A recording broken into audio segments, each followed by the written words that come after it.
से जिसके सर पर ताज चढ़ा है वो है ऑयल मार्केटिंग कंपनी। एक तो कच्चे तेल में नरमी आई, वो उसका एक फायदा तो है ही, लेकिन दूसरे क्या फायदे दिख रहे हैं जो बाजार पड़ने लगा है उसकी बातचीम कर लेते हैं। यतिन हमारे साथ है। यतिन, सरकारी कंपनियों में तो एक तरफा जोरदार खरीदारी, लेकिन ये जो पूरा क्रीम आई है ओएमसीज में, क्या वजह है? तो देखिए, हम लोग ऐसे नहीं कहते कि पेट्रोल पंप वाले शेयर में आग लग गई है, लेकिन ये जो शेयर है बिल्कुल आग लगी हुई है। पिछले 3 महीने, 6 महीने, 12 महीने, कोई भी टाइम फ्रेम पे आप डाल दीजिए इसको, बहुत ही ज़बरदस्त रिटर्न्स दिए हैं। आईओसी पिछले 30 दिनों में 23% चला है, बीपीसीएल 21% और एचपीसीएल लगभग 19 साढ़े 19%। रीज़न क्या है?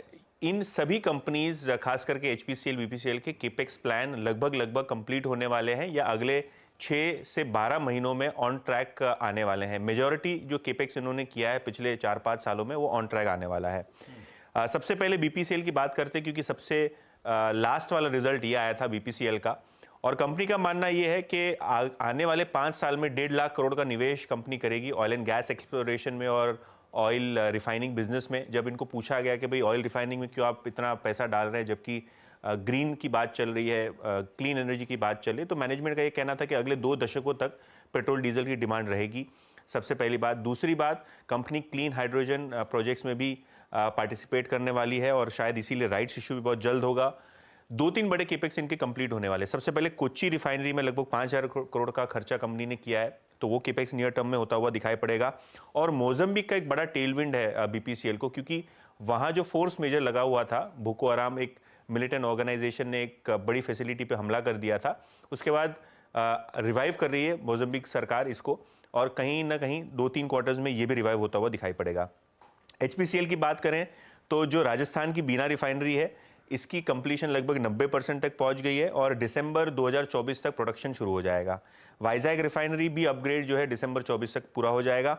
और अगर हम बात करें मेंटेनेंस शटडाउन की, तो दोनों ही बीपीसीएल एचपीसीएल के नतीजों में आपने मेंटेनेंस शटडाउन का इंपैक्ट देखा, और अगले 12 महीने तक कोई भी मेंटेनेंस शटडाउन नहीं होगा। तो आने वाले वित्त वर्ष का जो आउटलुक है वो मजबूत है। और आईओसी की आखिर में बात करें तो लगभग 4 लाख करोड़ कंपनी केपेक्स पे स्पेंड करने वाली है, जिसके अंदर ग्रीन हाइड्रोजन प्रोजेक्ट्स भी शामिल हैं। तीनों ही कंपनी एचपीसीएल, बीपीसीएल, आईओसी, इसके अंदर कैपिटल इन्फ्यूजन होना है, वो भी FY25 में होता हुआ दिखाई पड़ेगा। बजट में इसका हिंट भी था। तो कहीं ना कहीं सारी की सारी ऑयल मार्केटिंग कंपनी ज़बरदस्त तरीके से फोकस में। वैल्यूएशन के लिए ऐसे आपको महंगा लगेगा, लेकिन बहुत सारे ब्रोकरेज अभी भी मानते हैं कि जो केपेक्स ऑन बोर्ड होने वाला है और FY25 के जो नतीजे आने वाले हैं वो बहुत अच्छे आएंगे। बीपीसीएल इनफैक्ट वीरू 105 रुपये का ईपीएस इन्होंने पहले ही 9 महीनों में कर दिया। अच्छा, इन्होंने डेफर क्यों किया है अभी? मुझे लगता है वो सरकार से जो कैपिटल इन्फ्यूजन आना था उसमें कहीं ना कहीं कोई टेक्निकलिटी हुई है, और अब मार्च तो हो ही गया लगभग, तो उसमें पूरा प्रोसेस होगा नहीं, तो ऑब्वियसली FY25 तक पुश डाउन करना पड़ेगा उसको। बिल्कुल। इस वक्त बाजार का सबसे हॉट फेवरेट सेगमेंट है, एक आज से लगभग 1.5 महीने पहले वो रेलवे था और डिफेंस था, और ऐसा लग रहा है ओएमसीज। मैंने अपने करियर में इतना वर्टिकल राइज कभी देखा है ना। राजेश जी, आपने यतिन को सुना भी अभी। अच्छा, अगर मैं आपको कहूं कि ओएमसीज में आपको एक स्टॉक पिक करना है, तो आपका प्रेफर क्या होगा? वीरेंद्र जी, एक नहीं होगा, 2 होगा। पहला बीपीसीएल का रहेगा, नंबर 105 रुपये, जैसे यतीन भी बता रहे थे कि ईपीएस 9 महीने में ही आ गया है, डिविडेंड अच्छा दे रहा है, एक्सपेंशन चल रहा है।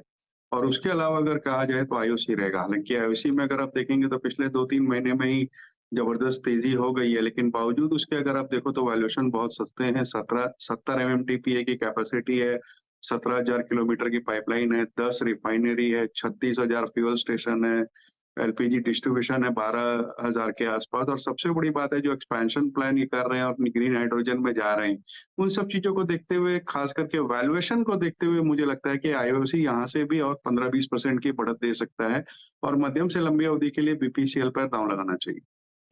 ओके, बीपीसीएल आपका कन्विक्शन ट्रेड इस वक्त है। मीनवाइल आईओसी 11.5 10% ऊपर हो गया। खैर, मेरी स्क्रीन पे ये जो डेरिवेटिव गेनर्स की जो श्रेणी है, इसमें ज़्यादातर कमोडिटीज परसिस्ट कर रही हैं। आईओसी, बीपीसीएल, एचपीसीएल, सेल, उसके बाद नाल्को, उसके बाद एनएमडीसी, जेएसपीएल, ओएनजीसी और coal India, Tata steel, NTPC, Vedanta, पूरा का पूरा अगर आप देखिए कमोडिटीज़ का बास्केट जो है वो बहुत अच्छा कर रहा है। बता दें कि मनी कंट्रोल पर दिए गए विचार एक्सपर्ट्स के अपने निजी विचार होते हैं।